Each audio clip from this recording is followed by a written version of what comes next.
औज़ुबिल्लाहिमिनश्शैतानिर्रजीम बिस्मिल्लाहिर्रहमानिर्रहीम।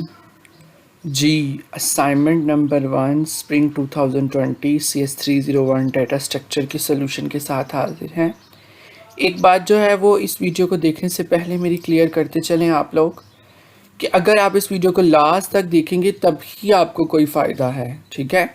और अगर आप नहीं देखेंगे तो फिर कोई फ़ायदा नहीं।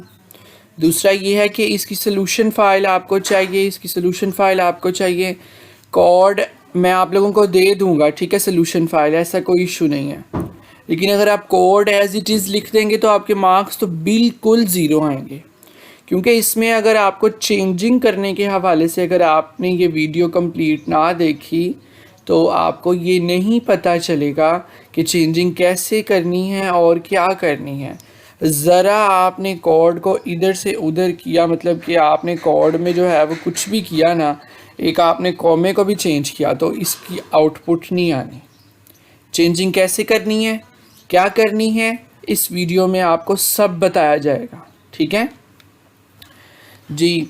सबसे पहले तो आप लोगों को मैं ये बता दूं कि it will be clear that your assignment will not get any credit zero if the assignment is submitted after due date. 1 जून के बाद असाइनमेंट सबमिट करवाई तो कोई मार्क्स नहीं मिलेगा। अगर आपका जो है वो डज़ नॉट कंपाइल ही ना हो, आपका कोड .cpp फाइल आपने सबमिट करवानी है, फाइल करप्ट ना हो, और अगर आपने बिल्कुल स्टूडेंट और डीटो कॉपी का मतलब ये होता है कि देखो ना, अगर मैं तुम्हें कहता हूँ कि ये फ़ाइल है, तुम इसको सबमिट करवा दो, तुम क्या करते हो, तुम बिल्कुल इसकी डीटो कॉपी सबमिट करवा देते हो, क्योंकि इसमें अगर चेंज करोगे तो ये तो ज़ीरो मार्क्स आएंगे, इसलिए, ठीक है जी। आपने डेव C++ की या और अपने सॉफ्टवेयर को यूज़ करना है, ठीक है जी। To your familiar of the programming with data stack data structure, ठीक है। जिन स्टूडेंट्स मेरे जिन्होंने लेक्चर वॉच किए हैं CS301 के, अगर उनमें से अगर कोई पढ़ना चाहता है CS301, या अगर किसी भी किस्म का किसी को कोई कन्फ्यूजन है, वो मुझे ज़रूर रिप्लाई या कमेंट्स में बताएं, ठीक है। बाकी किसी किस्म की कोई टेंशन नहीं लेनी, ठीक है। असाइनमेंट का सलूशन 100% करेक्ट है। आपकी ग्रेडेड एक्टिविटी बहुत इंपॉर्टेंट्स है, ठीक है। स्टैक डाटा स्ट्रक्चर मैंने वहाँ पढ़ाया हुआ है। स्टैक डाटा स्ट्रक्चर क्या होता है, अगर किसी को नहीं समझ कि क्या होता है तो वो यूट्यूब पे जाए, ठीक है। सबसे पहले यूट्यूब ओपन करें। यूट्यूब जैसे ही ओपन हो गई है, वो यहाँ पर लिखे CS301, ठीक है। CS301 नहीं, सॉरी, लिखिए यहाँ पर वो व्यू एक्सीलेंस, ठीक है। जैसे ही वो व्यू एक्सीलेंस लिखेगा तो ये हमारा चैनल ओपन हो जाएगा। इसकी प्लेलिस्ट में CS301 में आपको दोबारा दिखाता हूँ। CS301 के जी, ये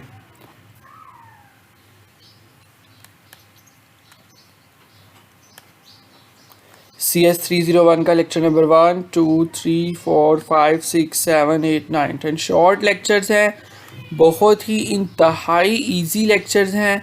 बाकी लेक्चर फर्दर अपलोड हो रही हैं, आप लोग इनको सुने काइंडली। इसमें मैंने बताया हुआ है कि स्टैक डाटा स्ट्रक्चर क्या होता है, ठीक हो गया। ये देखिए, ये हमारा फर्स्ट लेक्चर है CS301 का, सॉरी हाँ, ये फर्स्ट लेक्चर है, ठीक है। तो इस तरह आपने इनको सुनना है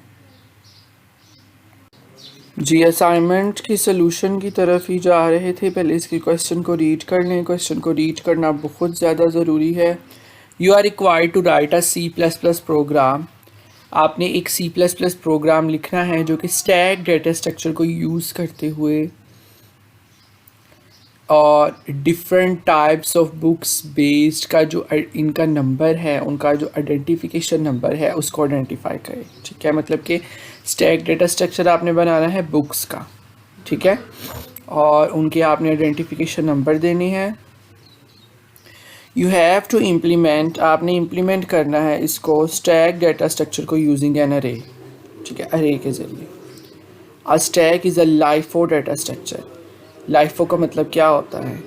यकीनन जिन्होंने मेरे लेक्चर सुने होंगे उनको तो इस बात का पता ही होगा। लाइफो का मतलब होता है लास्ट इन फर्स्ट आउट, ठीक है, in which data element are stored in a order such that last element pushed on a stack will be pop up first। ये LIFO डेटा स्ट्रक्चर की डेफिनेशन लिखी हुई है, ठीक है।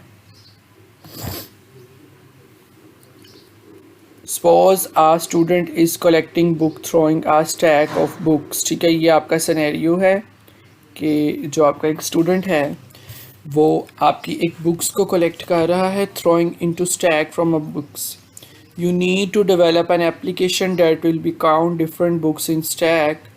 The stack will consist of 3 types of books: software, hardware and other books। मतलब कि last पे लास्ट पे जैसा कि इन्होंने यहाँ पे स्क्रीनशॉट भी दिखाया होगा, बिल्कुल एज इट इज़ मेरे प्रोग्राम का भी वैसे ही स्क्रीनशॉट आएगा कि अगर आप बुक्स आपने सेलेक्ट कर ली हैं तो लास्ट पे वो उनको 3 कैटेगरीज में डिवाइड कर दे: सॉफ्टवेयर, हार्डवेयर और other books. You will identify book with unique numeric identity number। If book number is fully divisible by 8, we'll consider a software book। If while the number is fully divided by 5, we'll consider a hardware book। और अगर नहीं होता तो ये आपने कह देना जी दूसरी बुक है। बहुत ईजी, इस पे चेक लगना है CS201 का कि अगर इफ़ ऐसा है तो ऐसे कर दो, और फिर इफ़ एल्स ऐसे कर दो, और एल्स ऐसे कर दो, ठीक है। First the user will use to stack the input from the, कि वो कहता है कि आपसे वो सबसे पहले फर्स्ट प्रोग्रामर से स्टैक का साइज़ पूछे। स्टैक का साइज़ क्या है? स्टैक का साइज़ जो है वो भी यूज़र ही बताएगा कि स्टैक का साइज़ क्या है। जी, तो the book identification number of random 1 to 99। if book identification is fully, वही बात लिखी हुई है। और अगर आप स्टैक में कुछ नहीं देते, फुल हो चुका है, तो ये फंक्शन लगाना है। ज़ाहिर बात है जब जो आपने नंबर दिया है स्टैक का, अगर वो उस नंबर के अकॉर्डिंग आ गया है तो इस फुल, और अदरवाइज इस एम्प्टी, यानी कि अगर स्टैक में आपने कुछ नहीं दिया। जी देखिए सैम्पल 1, ये तो पहले हम प्रोग्राम की तरफ चलते हैं ना, मतलब कि हम जो मैंने सोल्यूशन लिखा है उसकी तरफ चलते हैं, तो फिर ये आउटपुट देखेंगे कि क्या हमारी आउटपुट यही आ रही है, ठीक है। जी ये है सोल्यूशन वीओ एक्सीलेंस की तरफ से, using name space dot std as it is लिखा है, और क्लास बनाई है माई बुक्स के नाम से। इसमें प्राइवेट कर दिया है करंट बुक साइज और ये स्टैक, ठीक है, स्टैक को इम्प्लीमेंट किया है, ठीक है। अगर मैं इसका व्यू थोड़ा इंक्रीज कर दूं,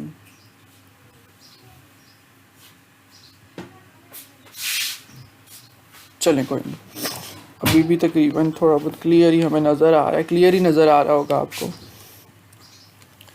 अच्छा, ये इसके प्राइवेट मेंबर्स थे। अब इसके पब्लिक मेंबर्स की तरफ आते हैं कि इसके पब्लिक मेंबर्स कौन से हैं। जी माई बुक्स, इसके पब्लिक मेंबर के अंदर 2 वेरिएबल है, मतलब कि ये क्लास जो हमने ऊपर डिक्लेयर किया है इसको हमने पब्लिक में यूज़ कर लिया, ठीक है।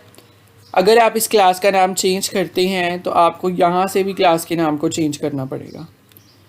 साइज़ को हमने कह दिया है S, मतलब कि प्राइवेट में हमने इसको यूज़ कर लिया, और stack new int size books को B और करंट -1, ठीक है। पब्लिक B ख़त्म हो चुका है। अगर आप यहाँ से करंट के वेरिएबल का नाम चेंज करते हैं तो जहाँ जहाँ करंट यूज़ हो रहा है सारा चेंज करना पड़ेगा, ठीक है। मतलब कि इस तरह आप लोगों ने चेंजिंग करनी है, ये नहीं आप लोगों ने करना कि आप लोग जो है वो जो मर्ज़ी आप लोग करते जाएं, ठीक है। जी इसके अलावा तमाम फंक्शंस पॉप का फंक्शन ऐसे ही लिखा जाता है जिसने स्टैक इम्प्लीमेंटेशन पढ़ी है। टॉप के लिए करंट पोजीशन आप रिटर्न करते हैं, ज़ाहिर बात है जो स्टैक का फंक्शन मैंने आपको पढ़ाया है लेक्चर के अंदर, अगर आप लोगों ने लेक्चर नहीं सुने तो सुने, उसमें जो फंक्शन स्टैक के होते हैं पुश, पॉप और टॉप, वो सारे लिखने पड़ेंगे यहाँ पर, हालांकि वो उसने हमें क्वेश्चन में नहीं कहे लेकिन लिखने पड़ेंगे। अब अगर इज एम्पटी है तो ये कहते हैं ज़ाहिर बात है टॉप से उसने रिटर्न करना है, और अगर एम्पटी और अगर फुल है तो वो आपको साइज रिटर्न कर दे। ठीक है, मतलब कि अगर 5 आपने साइज दिया है तो आपको 4 रिटर्न कर देगा। ठीक है जी, अब आते हैं मेन प्रोग्राम की तरफ।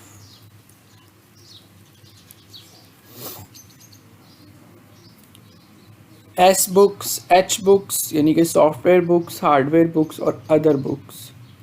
Set the size of stack, stack को एस के वेरिएबल में स्टोर करवा देते हैं। एंड एल का मतलब यह है कि न्यू लाइन पे चला जाएगा। Number of book you want to add in stack, आप कितनी, जितनी आपने स्टैक डिक्लेयर किया उसमें से आप कितनी बुक्स के नंबर्स को एंटर करना चाहते हैं। वो कहेगा जी उतने ही 12, 5 मैंने स्टैक का साइज डिक्लेयर किया और 5 ही मैं बुक्स को एंटर करना चाहता, वो जाके बी में स्टोर हो जाएगा।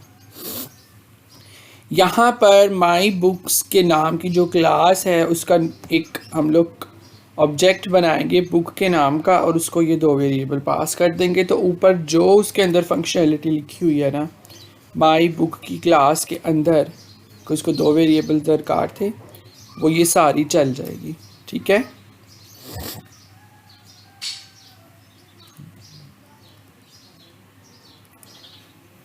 अब फॉर लूप ज़ाहिर बातें चलानी है, क्योंकि जितनी उसने आईडी दी है जो कि आईडी के वेरिएबल में स्टोर करवा दिया, सॉरी जितना उसने साइज़ दिया है बी के हम इतने नंबर एंटर करना चाहते हैं, तो I0 ये वहाँ तक चलेगा और इंक्रीमेंट करते जाए, मतलब कि ये चीज़ बार बार आती जाएगी। आप अपना जो है ना वो अपने आपकी जो बुक्स हैं आप उनके आईडीज़ को डिक्लेयर कर रहे हैं।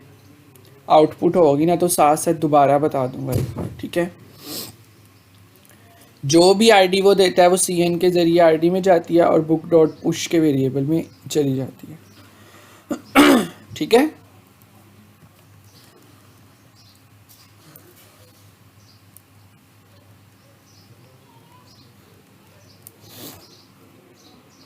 आगे देखते हैं।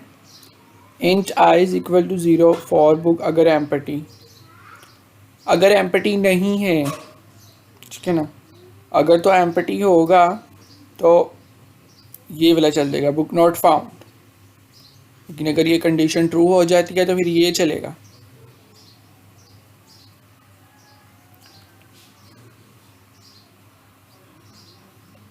नहीं सॉरी, अगर ये कंडीशन फॉल्स हो जाती है तो ये एल्स चलेगा, अगर ये कंडीशन ट्रू हो जाती है तो ये चलेंगे।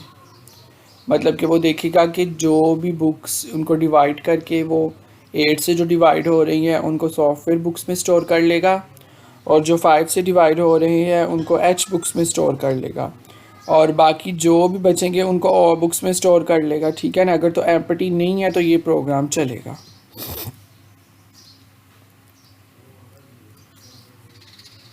अगर b ग्रेटर देन 0 है, मतलब कि उसने बुक स्टैक उसने एंटर कर दिया, अगर वो बुक्स जो एंटर करना चाहता है वो ग्रेटर देन 0 है तो ये तमाम चीज़ें जो है ये शो हो जाएंगी। ठीक है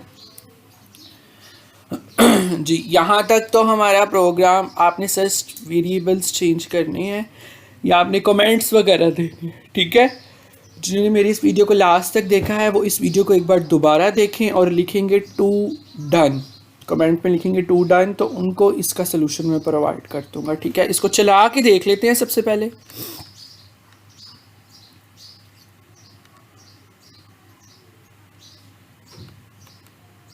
सॉरी, सबसे पहले इसको कंपाइल करना है।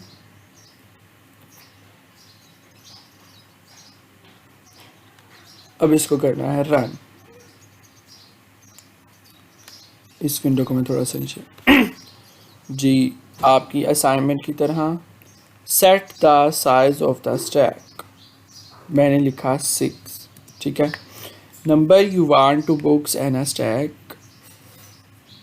जी 6 ही हम डिक्लेयर करना चाहते हैं। एंटर द बुक आईडी, पहली बुक आईडी है मेरे पास 5, दूसरी बुक आईडी है 10, तीसरी बुक आईडी है 12, तीसरी बुक 14, 15, 1 2 3 4 5, पाँचों के पाँचों, बल्कि 5 नहीं 6 है, 6 की 6 मेरी फुल हो गई। मैंने जान के 5 से डिवाइजेबल जो है ना वो ज़्यादा लिखे हैं, ठीक है। ये ले भाई, software of other books 0, hardware books 4, क्योंकि 1 2 3 4 ये आपके पास आ जाती हैं 5 पे डिवाइजेबल हैं। और दूसरे वाला क्या था हमारा, किस पे डिवाइजेबल हो जी, 8 पे।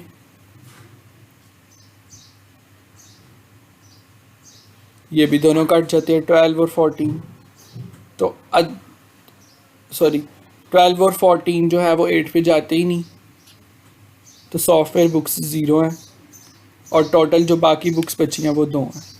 इसको एक बार दोबारा चला के देख लेते हैं।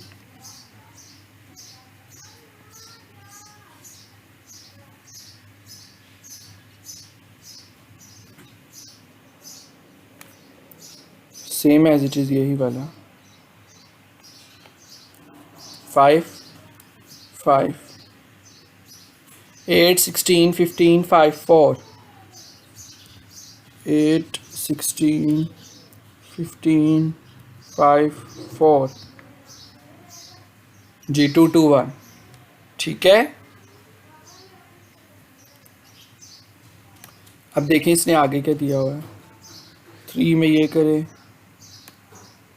और अगर आप 0 0 दे तो ये आ जाए जी, 0 0 दे के भी देख लेते हैं।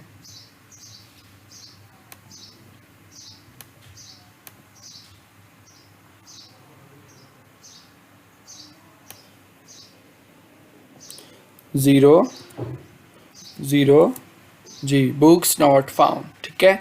तो उम्मीद है कि आपको पता चल गया होगा कि सोल्यूशन बिल्कुल करेक्ट है। चैनल को लाजमी सब्सक्राइब करें और एक मैंने वर्ड कहा है वो आपने कमेंट सेक्शन में कमेंट करना है अगर तो आप ये फ़ाइल चाहते हैं। और अगर आपको वो वर्ड का अभी तक नहीं पता चला तो इस वीडियो को दोबारा देखें और उस वर्ड को तलाश करें, इस वीडियो के अंदर ही छुपा है, वो कमेंट सेक्शन में कमेंट करें और चैनल को सब्सक्राइब करें। आपको इस कोड का लिंक मिल जाएगा। अपना बहुत सारा ख्याल रखिएगा। इंशाल्लाह ताला नेक्स्ट वीडियो में हाजिर होंगे। अल्लाह हाफ़िज़।